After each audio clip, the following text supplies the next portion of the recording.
Okay, so I'll I'll start where Laura ended by saying, free Palestine, hands off Haiti. Um, so hello everyone. So today you are going to receive a no more than 20-minute presentation on ongoing dissertation work titled "Archival Repatriation and Return: Radio Haiti Case Study," and you got a little taste of it in the previous presentation there.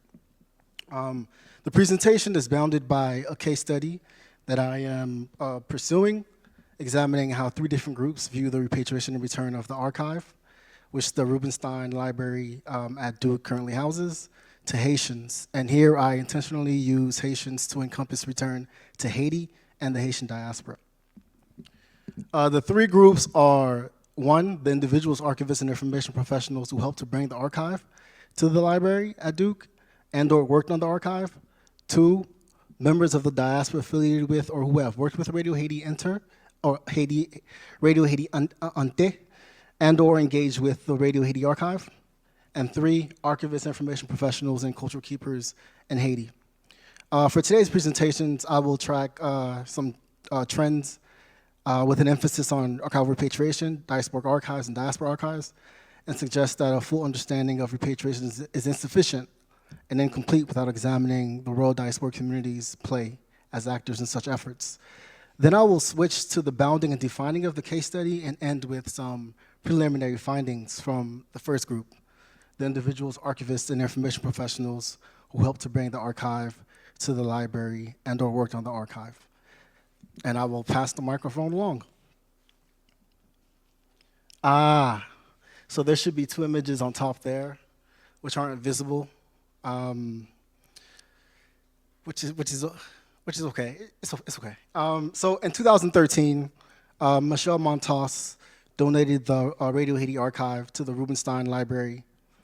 Years and decades before donating the archive, she had been one of the leading and well-known voices at the Radio Haiti-Inter station from the 1970s until its closing in 2003.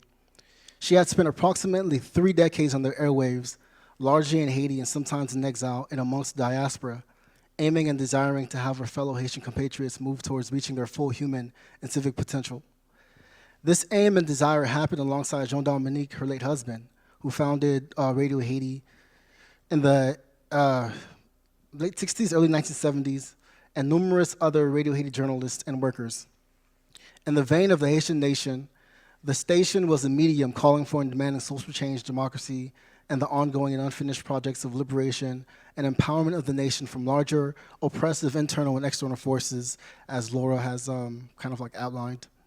In pursuing such calls, the station produced, Radio Haiti-Inter produced documentation and audiovisual records that resulted in the creation of one of Haiti's most significant 20th century archives. In her spirit of considering and tracking her Haitian compatriots, Michelle Montas donated the archive to Duke with the caveat that it be returned to Haiti and the diaspora.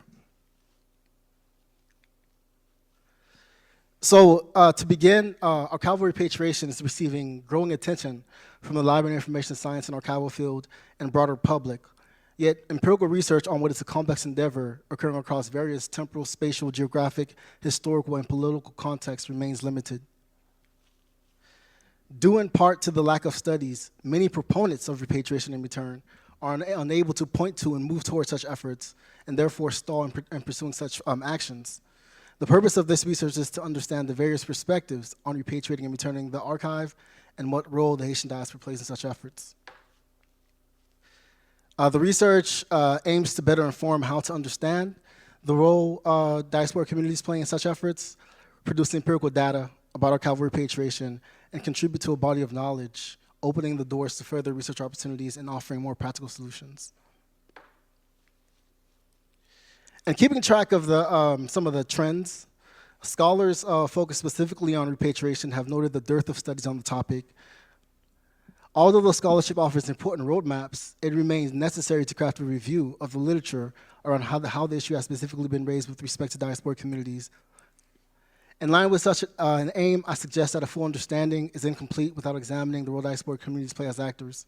Furthermore, I suggest that returning and repatriating the archive to Haiti and the spaces and places Haitians occupy in the diaspora bestows a self-determination that comes with stewarding their archives for their own larger purposes and for producing knowledge as well. Right? According to the online version of the Society of American Archivists Dictionary, archival repatriation is, quote, the return of cultural materials, particularly archival records, to the country or the people who created them. For this research, I extensively used the terms archival repatriation, archival return, and return interchangeably. I also deploy archival return in both the sense of returning material to Haiti and Haitians in the diaspora at large. To define archival repatriation, we need to examine a series of other terms entangled with it. Displaced archives, replevin, captured or removed archives, migrated archives, diasporic archives, etc. For the purposes of time, I will not dive into these various terms, but will quickly turn to the various problem spaces resulting in the entangled terms, and then to repatriation as a standalone issue, and then to repatriation through the lens of diaspora and diasporic archives. The diversity of terms is due in large part to varying problem spaces requiring varying solutions, and I won't detail them. I've detailed them here, but I won't announce it out loud. The range of terms is also due to the fact that archival repatriation is a topic ranging across fields. As Carabinos notes, the academic conversation has been shaped by non-archivist and non-archival terms. The pages of major archival journals have been silent on the issue, despite their relation to the profession and its international impact. While very much in the minority, several attempts have been made to acknowledge that diverse set of terms, and scholars have explicitly indicated a preference for specific terms over others.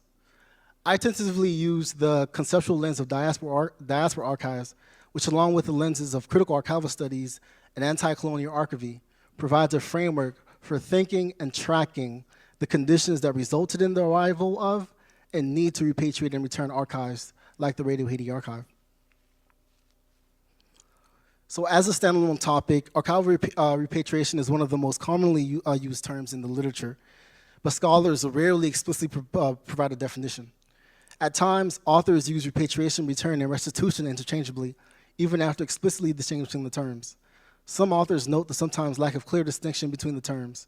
Cornu and Reynolds fold repatriation under restitution, noting that it is a specific form of restitution whose destination can vary, either to the country where the archive belongs or to the ethnic group or cultural communities that owns it.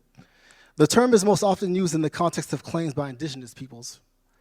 An essential element of repatriation is determining the custody of archives. Some of the aspects of determining archival custody include the creators, which is the predominant considerations within the Euromodern archival tradition, place, and the cultural communities from which the archives emerge or in which communities are represented. One aspect of the literature that is worth explicitly tracking, given the context of this conference, is the return of sound, audiovisual, and visual archives as a strategy for revitalizing vulnerable communities, so example, indigenous communities. Much of the scholarship formulates repatriation around the processual and relational act of returning materials that makes it easy to consider how the return of archival materials can be invaluable to diasporic, translocal, transnational, and indigenous communities. So for example, Treloan et al. Define repatriation as the, quote, transport and movement of physical and digital materials from centralized archives and collections back to communities. In formulating such a definition, space is made for considering the act of returning materials that occur between, quote, organizations and individuals with one another, be it collecting institutions seeking to make their collections accessible to community-based organizations as a matter of equity and justice. And then, of course, other important strands are around digital repatriation, which I don't have time to delve into. And of course, you know, some scholars have emphasized the inappropriate and even dangerous use of the term digital repatriation, which we don't have time to delve into. So diasporic archives and diaspora archives provides two lenses through which to think about repatriation and return. Diasporic archives provides a lens through which to think about the complicated nature of dispersed materials and generally emphasizes the archives of the records. Diaspora archives refers to diasporic communities and the records they create, maintain, and preserve. This lens can help to move away from not only the discourses, practices, and principles centered on territorial origin, but also focus on the role of diasporic communities. So within the problem space of repatriation and return, in discussing Russian archives within Russia and abroad, Grimstead passingly mentions the Russian diasporic communities that take archives and create them while in the diaspora. Noting an attitude that accepted non-concentration and dispersion of archival material rather than them being brought together in a nation state, and in this particular case, Israeli archives, Shenkolesky-Kroll more broadly deals with archives created by diasporic Jewish communities since the Middle Ages and largely throughout the 20th century. She suggests that constantly developing digital technology supports such an attitude in a global and transnational world. These examples show that with the entrance of diasporic communities and digital technologies into the fold, the questions of repatriation, return, custody, and ownership are not easily answered and require, in part, conducting empirical research with those communities.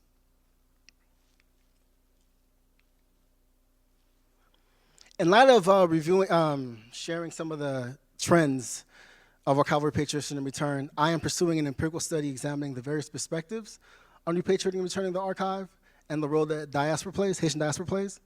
This research is based on the insufficient amount of empirical studies within the literature at large, let alone within the more specific domain of the role diasporic communities play. As a result, I employ a case study. I am conducting an analysis of archival records, supplemented by interviews with 3 relevant groups.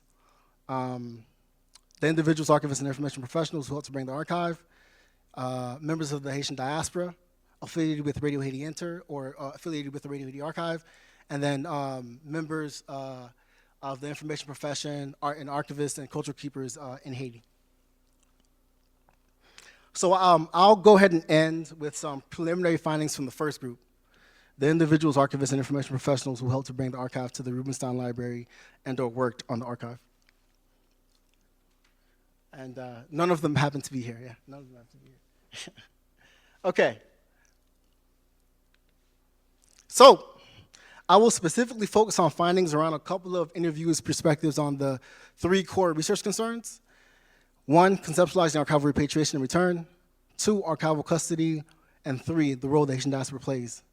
And then I'll close with an interviewee's quote that tracks 3 significant emerging codes and themes around unfinishedness, or incompleteness, time, and technology, all of which are sometimes implicit and other times readily noticeable in the tracking of the 3 core research interests.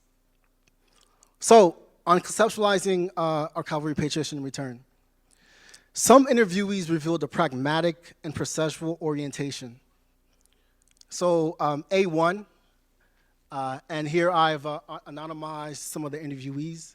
Some of the interviewees indicated that they're okay with being, their names being made public, but for the purposes of, making everything the same, they're all anonymized for this presentation. So A1 noted, to me, it's bringing, with Radio Haiti, as I was saying, it can't be, or even if it were, I don't think it will be particularly meaningful.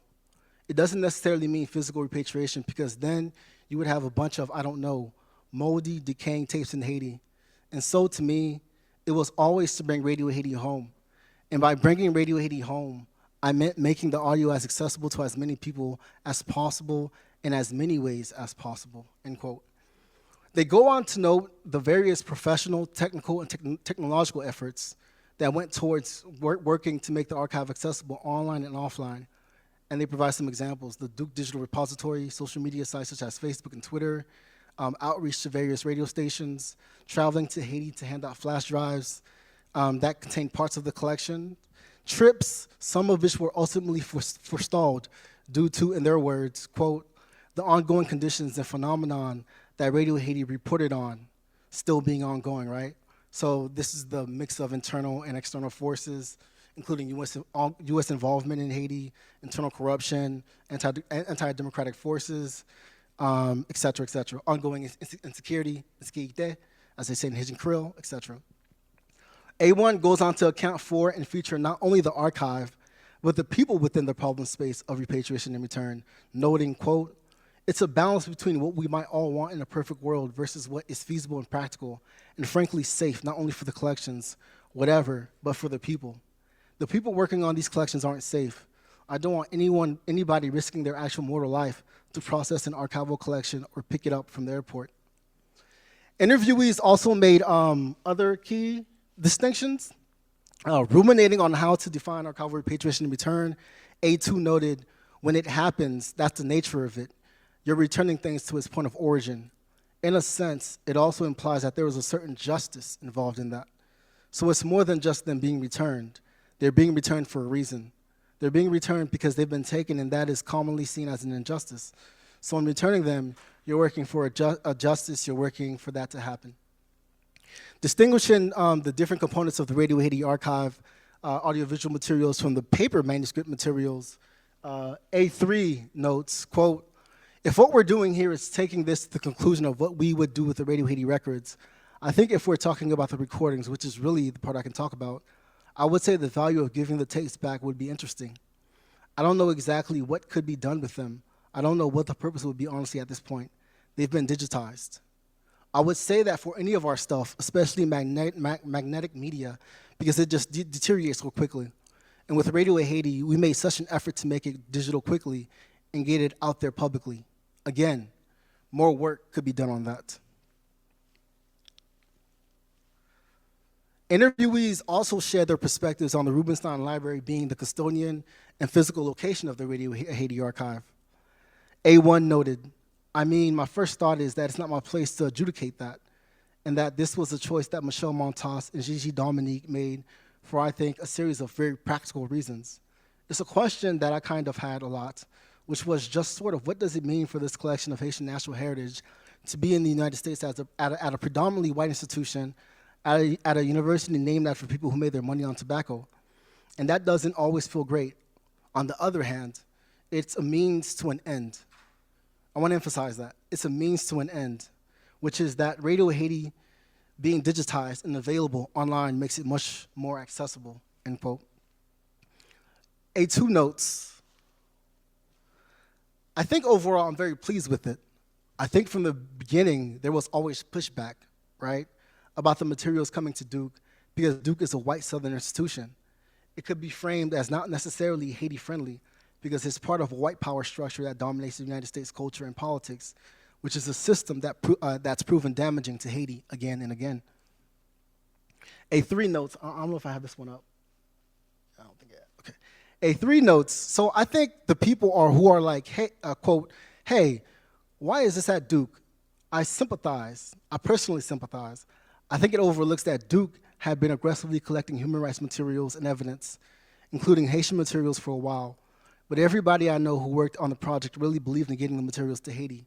The materials as in the content.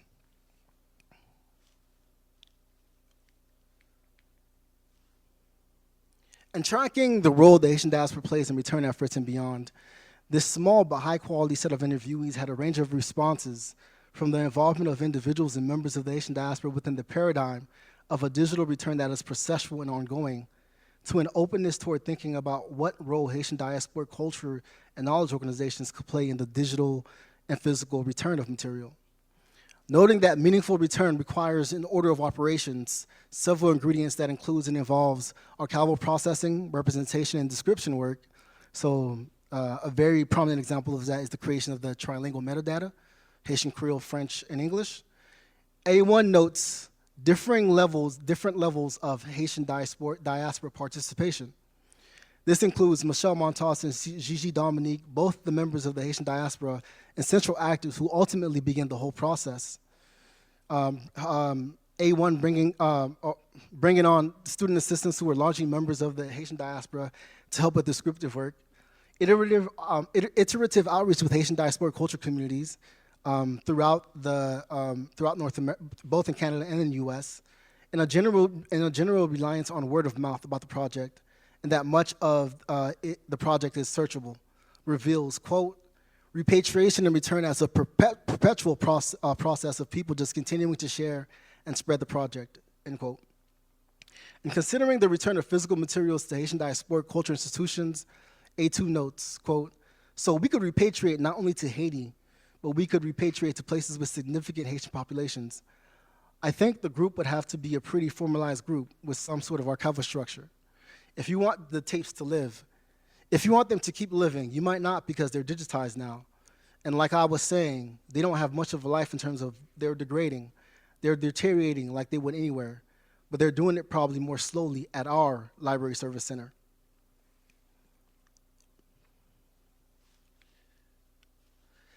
So the work, however we may conceptualize and articulate the work, is never done.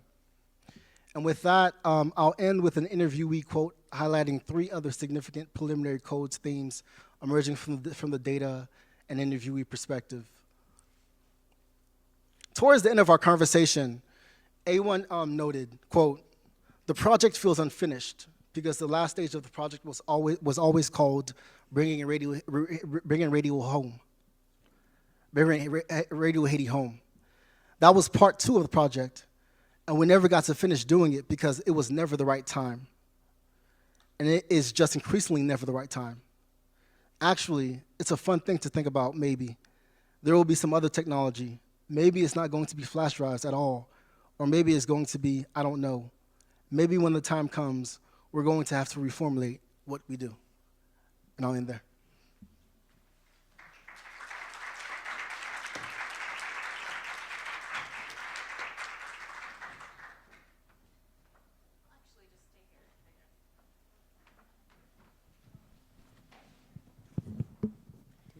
Okay, thank you all so much for the really powerful presentations. I can't think of a better way to continue kicking off the conference with these 3 very timely presentations about the importance of media, AV recordings, sound recordings in being strategies for resistance.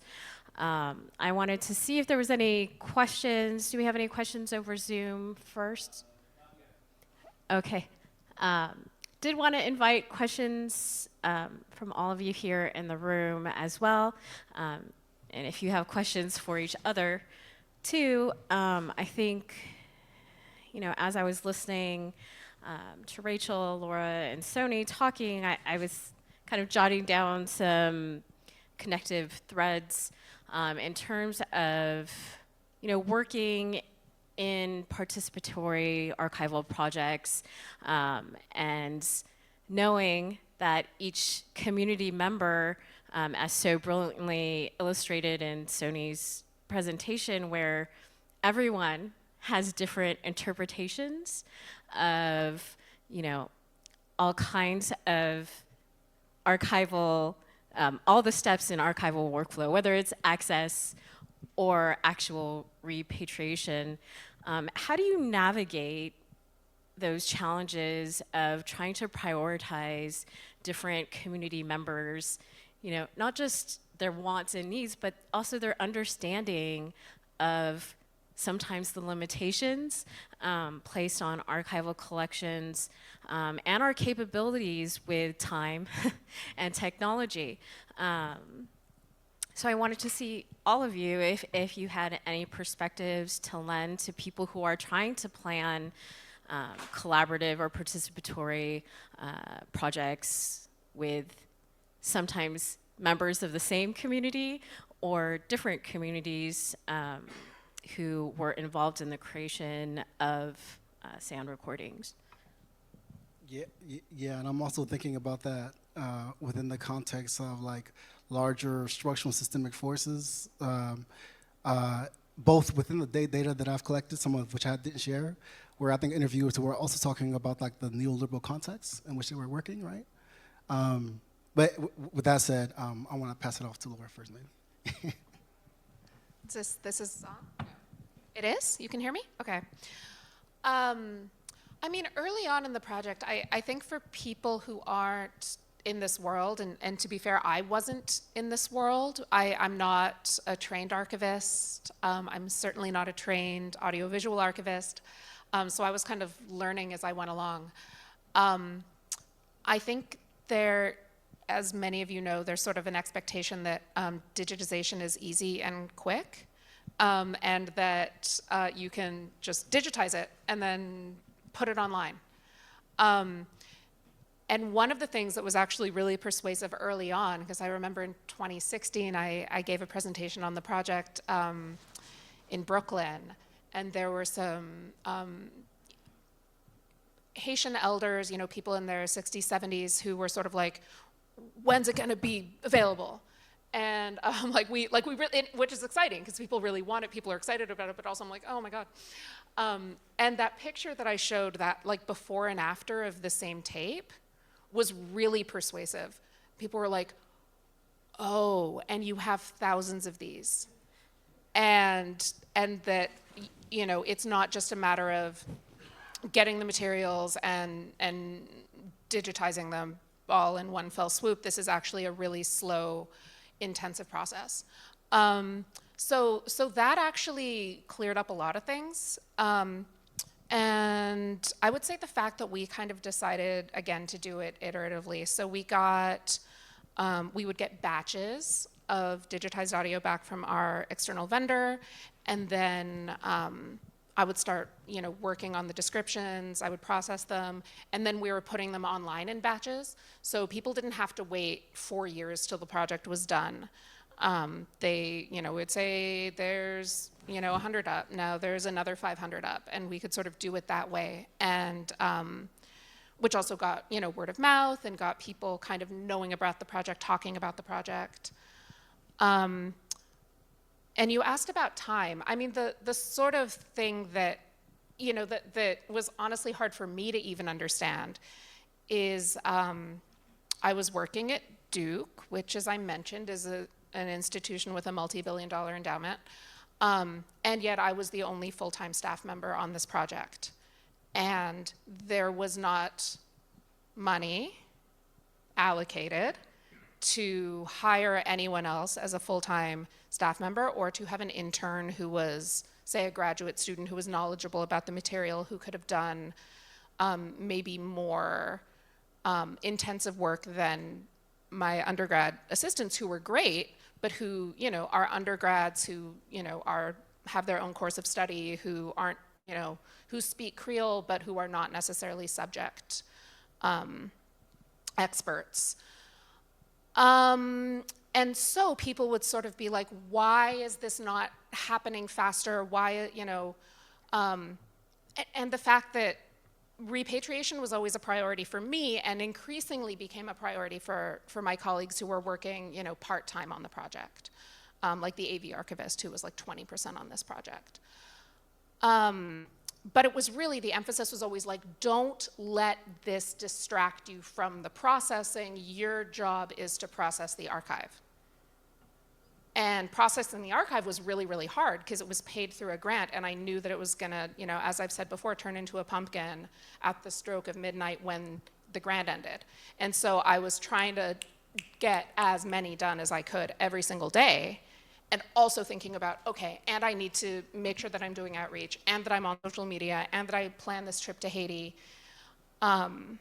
So it was a lot. It was a lot. And so I think just being transparent about those limitations without, you know, like throwing the institution I'm working for under the bus. Oh, I have mine. I will also add that Laura had a blog, well, Duke had a blog, and that's how I found out about the Radio Haiti archive, which is also very cool, and you should check it out. I am not an archivist anyway. For those of you who were there for my talk, it's about the archive, or it made possible by the archive. And when it comes to the community, a lot of the quotes that I have are dependent on the community that I spoke to. And so a lot of my work was finding those folks who were of my parents, my dad's generation, who were still alive, but who also were just old enough to either remember their parents listening to this radio station or listening as a teen themselves. If they were just old enough, they would be the teenagers that Radio VonVon would target on Saturday afternoons with like popular French songs, so that they would have them to kind of using those innocuous songs to kind of draw them in, and also bring them in to listen during the weekdays to their more political political content.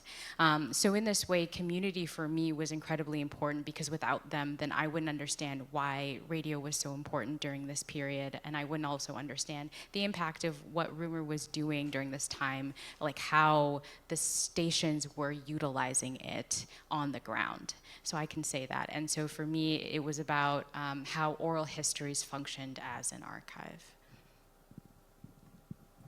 Yeah, I loved all of the layers that you kind of uncovered, Rumor, including humor and spreading of misinformation, and music, of course, and the use of music as in resistance. And we do have a question from the attendees joining us virtually, so we'll let Aaron pose it. Yes, I believe this is a question for Laura. You mentioned a couple times in passing the Radio Haiti collection of recordings being donated to Duke, and the questioner would like to ask if you could give us a little more detail on how they came to be at Duke, why Duke was chosen.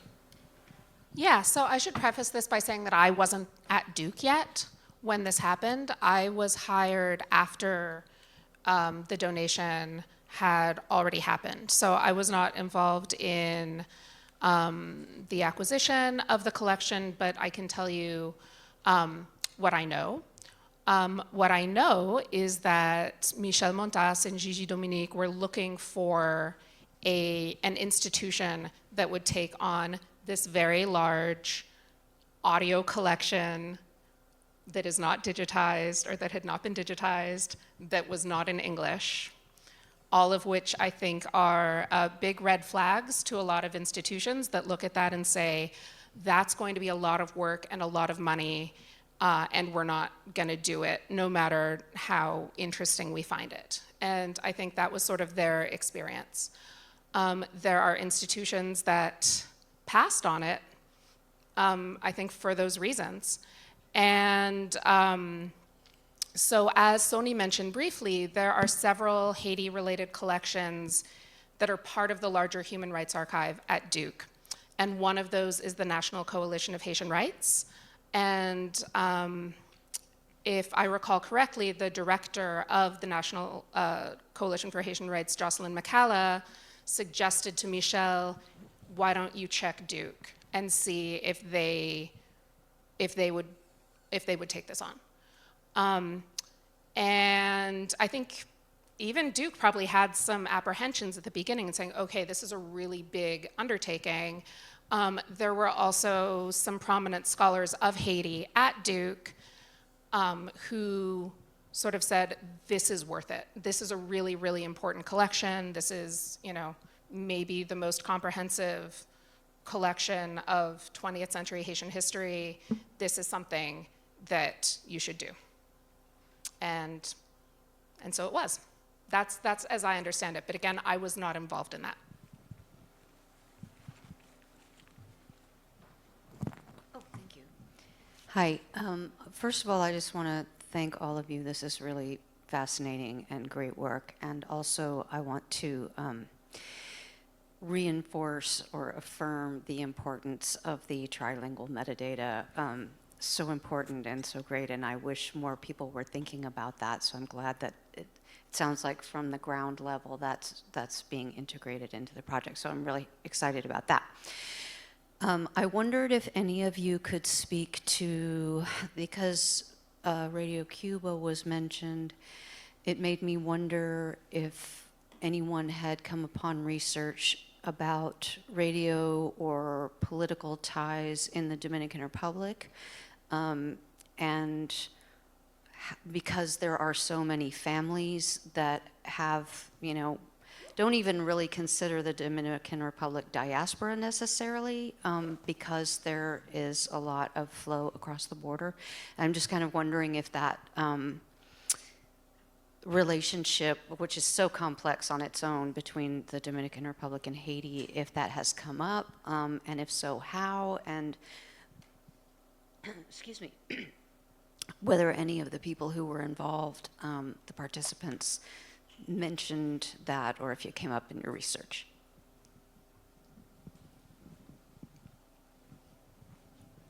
I can start since I was the one that mentioned Radio Havana. So the Dominican Republic does pop up briefly, and I do talk about it. So La Voz Dominicana, for example, was supported by Trujillo.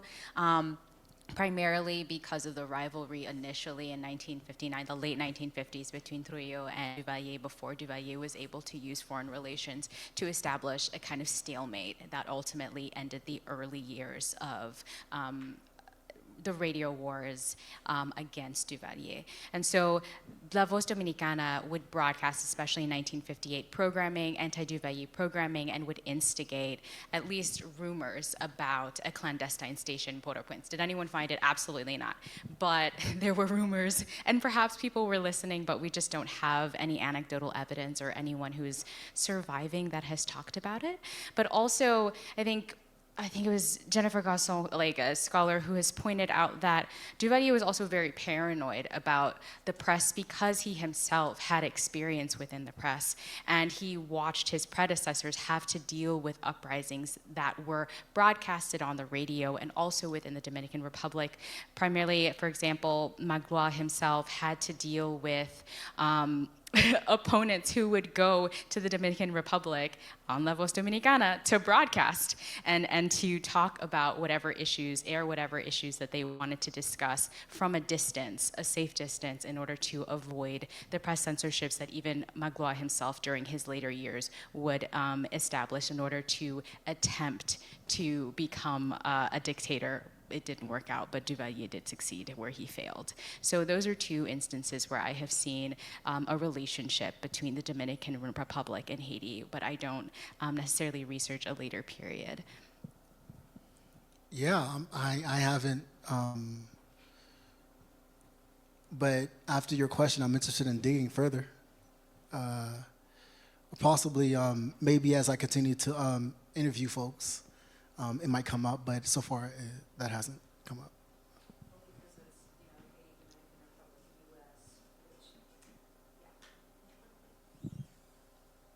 Content-wise, there's a ton of stuff in the Radio Haiti archive about all kinds of things, but braceros, the laborers. There are a lot of interviews with Peña Gomez, who was a candidate for president, a leftist, dark-skinned man of Haitian descent, actually, who was not only, he was a personal friend of Jean-Dominique, to the point, and I can show you this later if you want, because I find it really beautiful. You know, Peña, if you know anything about him, he was basically adopted. He was raised by a Dominican campesino family because he was born just a few months before the 1937 massacre, which, if you don't know, is the Trujillo regime's massacre of Haitians or suspected Haitians, dark-skinned Dominicans, people living along the border, which of course is a porous border, and it's not as though there's a strict binary between Dominican and Haitian. And so Peña was looking for his biological mother, and Jean-Dominique had started doing research on his family history, and so we have those notes of him.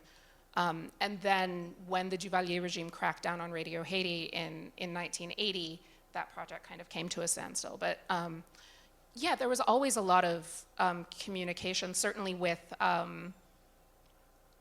with like-minded, with comrades across the border. Certainly, yeah.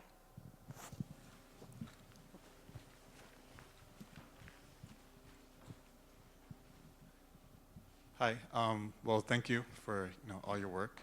I have a question regarding, or maybe a comment, or just general thoughts about technology and accessibility when it comes to like the repatriation effort with recorded sound.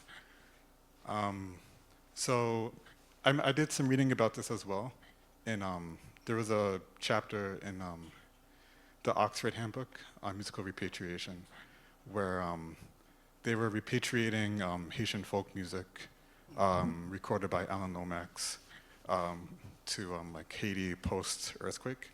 And they actually shared thumb drives with community members. And some weren't even able to, they were like, thank you so much for it, but we can't even play it. So do you have have you come across these issues as well? Because I feel like with us, living in the United States, being able to travel for conference, we all have smartphones, laptops, all that. I feel that sometimes we may believe that the most technologically advanced thing is accessible to us, but it's not necessarily accessible to the community. So I think in that situation with the Alan Lomax recordings, I think they ended up using MP3 players that they just shared with community members. So I was just curious to see if you, have thoughts about it, or maybe ran into something similar to that as well. Yeah, I've been thinking about this because one thing that I'm probably going to push back against in the work is kind of these ongoing notions of techno-solutionisms, right? They need to be pushed back. They need to be pushed against. And I would go so far. I think there's an argument to be made, and this argument has been made, that technology is simply an amplification of already existing social, political, economic forces, right? And so, with that understanding, kind of getting a sense of the limitations of technology within contexts like Haiti. So, yeah. Yeah, I think that's a really good point. Our attitude was always do whatever you want with this. And that could be, make copies, put it in other formats, play it on the radio. I know that some of the community radio stations and Alter Press, which is sort of an alternative radio station out of the capital, they play it on the radio again. So it was never sort of like the flash drive is the be-all, end-all. It was like, here is one possible way in. And, so I know, some people were, they would take the flash drive and they would just copy it to a laptop at the library. And then they could be like, okay, if people want to come use it, they can, but also if people want to copy the whole thing to their device, if they have that. So it was really just the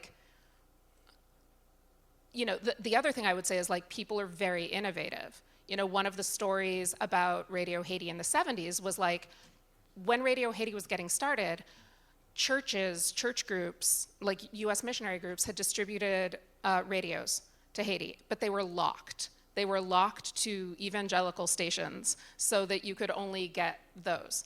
And of course, people very quickly figured out how to bypass that and unlock it and use it to listen to whatever they wanted, including Radio Haiti. So I think people are creative, and all we could really do was sort of make as many formats available as possible, but people can do what they want and what they need to do with it. Hi. I'm wondering what the process is for repatriating this material to the Haitian diaspora, and how broad is the scope? How far is the reach? Is it limited to the United States, or is it reach farther to other countries? That's a great question. That's what I'm trying to figure out. Based on interviews, the interviews range from thinking about the diaspora's roles within what I call a paradigm of ongoing digital return, a very processual ongoing digital return, which includes different technologies, including flash drives. But some interviewees, some of the very important interviewees that I've had conversations with, they've also talked about Haitian diasporic cultural and knowledge organizations being the recipients of the actual physical materials, right? So that includes not only the audiovisual materials, but also it includes the paper-based materials, right? So that's the range from a paradigm of digital return. Diaspora plays different roles within that paradigm, all the way to, what's the possibility of Haitian diasporic cultural and knowledge organizations receiving the actual papers and the actual audiovisual materials. And I'm currently still conducting interviews, so I'll have more of a full answer for you in the coming months. Yeah, I think, and I should tell you who to talk to about this, but you should talk to the people at the Rubenstein for their analytics, because I kind of know what it was back when I was there, but that was a few years ago. You know, sort of where are the users coming from? Where are people accessing it? And I know at the time it was like US, Canada, Dominican Republic, Haiti, France. I don't know, you know, how much that has changed. I think one of the things, trilingual metadata was a lot to do. I think if I had magical powers, I would also have it in Spanish and Portuguese, because there are increasingly Haitian diasporic communities in South America. That was not possible because when I tell you that I was working up to the last minute to get this done, I was. But those are all things to consider. But no, it has not just been the US, but I can say that, you know, it's also the fact that like the end of the project coincided with COVID.